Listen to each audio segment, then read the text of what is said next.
नमस्कार बच्चों। आज हम कक्षा 7 की संस्कृत से चौथे पाठ का अभ्यास कार्य करेंगे। प्रश्न नंबर 1 है, एतानि वाक्यानि शुद्धानि अशुद्धानि वा इति लिखन्तु वदन्तु च। इन वाक्यों को शुद्ध अथवा अशुद्ध लिखिए और बताइए। जो वाक्य पाठ के अनुसार सही हैं उनके सामने लिखेंगे शुद्धम और जो वाक्य गलत हैं उनके सामने लिखेंगे अशुद्धम। पहला वाक्य है, छात्राः क्रीडनाय गच्छन्ति। छात्र खेलने के लिए जाते हैं, यहाँ पर आएगा अशुद्धम। छात्राः अप्पु गृहं गच्छन्ति। छात्र अप्पू घर जाते हैं, यहाँ पर लिखेंगे अशुद्धम। वयं शक्तिं प्राप्तुं भोजनं कुर्मः। हम शक्ति प्राप्त करने के लिए भोजन करते हैं, यहाँ पर आएगा शुद्धम। भोजने सर्वाणि तत्वानि स्युः। भोजन में सभी तत्व हों, यहाँ पर आएगा शुद्धम। भोजनम सर्वदा संतुलितम भवेत्। भोजन हमेशा संतुलित हो, यहाँ पर भी आएगा शुद्धम। शरीराय जलस्य आवश्यकता न अस्ति। शरीर के लिए जल की आवश्यकता नहीं है, यहाँ पर आएगा अशुद्धम। वयम फलानां शाकानां सेवनम कुर्याम। हम फलों और सब्जियों का सेवन करें, यहाँ पर आएगा शुद्धम। अपक्वम शाकम न खादितव्यम। कच्ची सब्जियां नहीं खानी चाहिए, तो यहाँ पर आएगा अशुद्धम। प्रश्न नंबर 2 है, मंजूषातः उचित पदानि चित्वा रिक्त स्थानानि पूरयन्तु। मंजूषा से उचित पद को चुनकर रिक्त स्थानों को पूरा कीजिए। पहला है, छात्राः भोजन काले परस्परम वार्तालापम कुर्वन्ति। छात्र भोजन के समय आपस में बातचीत करते हैं। कस्यापि समीपे रोटिका शाकम वा न आसीत्। किसी के भी पास रोटी अथवा सब्जी नहीं थी। भोजनेन शरीरम शक्तिपूर्णम भवति।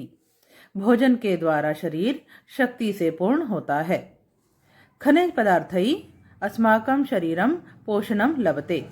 खनिज पदार्थों के द्वारा हमारा शरीर पोषण प्राप्त करता है। वयम संतुलितम भोजनम खादित्वा स्वस्थः भवामः। हम संतुलित भोजन खाकर स्वस्थ होते हैं। प्रश्न नंबर 3 है, समुचितम मेलनम कृत्वा लिखन्तु। उचित मेल करके लिखिए। यहाँ पर ये दो साइड कुछ शब्द दिए गए हैं, इनका आपस में मेल करना है। पहला शब्द है रुक्षांशः। रुक्षांशः का कार्य है पाचन क्रिया, तो यहाँ पर हम लिखेंगे पाचन क्रिया। इसके बाद है खनिज पदार्थः। खनिज पदार्थों के सामने आएगा शरीर पोषणम। प्रोटीन, प्रोटीन का कार्य है कोशिका रचना। इसके बाद है आपका कार्बोहाइड्रेट। कार्बोहाइड्रेट का कार्य है नवशक्ति ही, नई शक्ति देना। फिर है विटामिन। विटामिन के आगे आएगा शारीरिक क्रिया।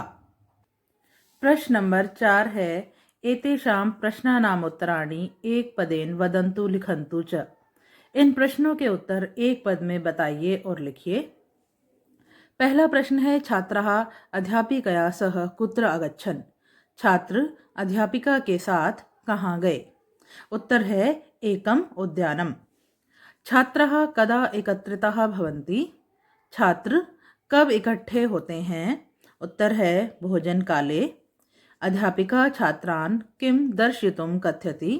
अध्यापिका छात्रों से क्या दिखाने के लिए कहती है। उत्तर है सभोजनम। भोजनेन कासां दुर्बलता परिपूर्यते। भोजन से किसकी दुर्बलता पूरी होती है। उत्तर है शरीरस्य कोशिकाणां। कार्बोहाइड्रेट वसा च अस्मभ्यं किम यच्छतः। कार्बोहाइड्रेट और वसा हमें क्या देते हैं। उत्तर है नवशक्तिम। खनिज पदार्थै अस्माकं शरीरम किम लभते। खनिज पदार्थों के द्वारा हमारा शरीर क्या प्राप्त करता है। उत्तर है पोषणम। प्रश्न नंबर 5 है, एतेषां प्रश्नानाम् उत्तराणि पूर्ण वाक्येन लिखन्तु। इन प्रश्नों के उत्तर पूरे वाक्य में लिखिए। पहला प्रश्न है, संतुलित भोजनम किम कथ्यते। संतुलित भोजन किसे कहा जाता है। उत्तर है यस्मिन् भोजने सर्वाणि तत्वानि स्युः यथा प्रोटीन वसा खनिज पदार्थः जलम रुक्षांशः विटामिन च इति। जिस भोजन में सभी तत्व हों, जैसे प्रोटीन वसा खनिज पदार्थ जल रुक्षांश और विटामिन। प्रश्न नंबर 2 है, प्रोटीन इति तत्वेन किम भवति। प्रोटीन तत्व के द्वारा क्या होता है। उत्तर है प्रोटीन इति तत्वेन नव कोशिकाणां रचना भवति। प्रोटीन तत्व के द्वारा नई कोशिकाओं की रचना होती है। प्रश्न 3 है रुक्षांशान प्राप्तुम किम किम खादितव्यम। रुक्षांशों को प्राप्त करने के लिए क्या क्या खाना चाहिए। उत्तर है रुक्षांशान प्राप्तुम अपक्व शाकम फलानि कर्कटिका चर्मटिः आद्यः प्रतिदिनं खादितव्यम। रुक्षांशों को प्राप्त करने के लिए कच्ची सब्जियां, फल, ककड़ी, खीरा इत्यादि प्रतिदिन खाने चाहिए। प्रश्न 4 है खनिज पदार्थेषु किम किम आवश्यकम भवति। खनिज पदार्थों में क्या क्या आवश्यक होता है। उत्तर है खनिज पदार्थेषु लौह तत्वम कैल्शियम पोटेशियम आयोडीन इति तत्वानि आवश्यकम भवति।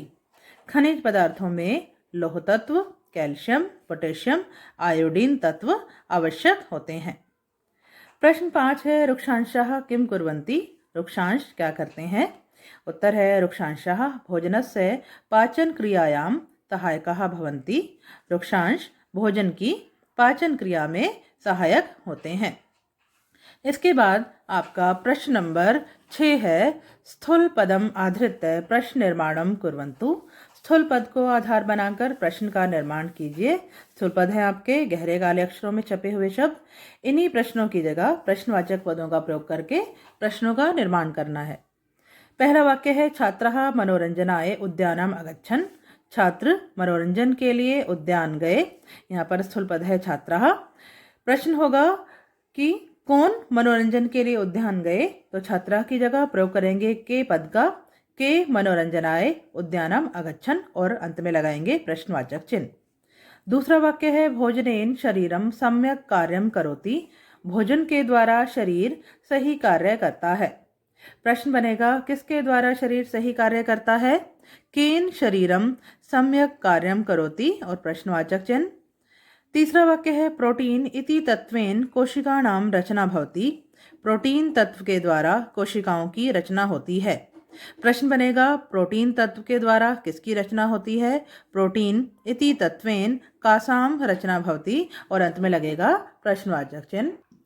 चौथा वाक्य है रुक्षांशाः पाचन क्रियायां सहायका भवन्ति।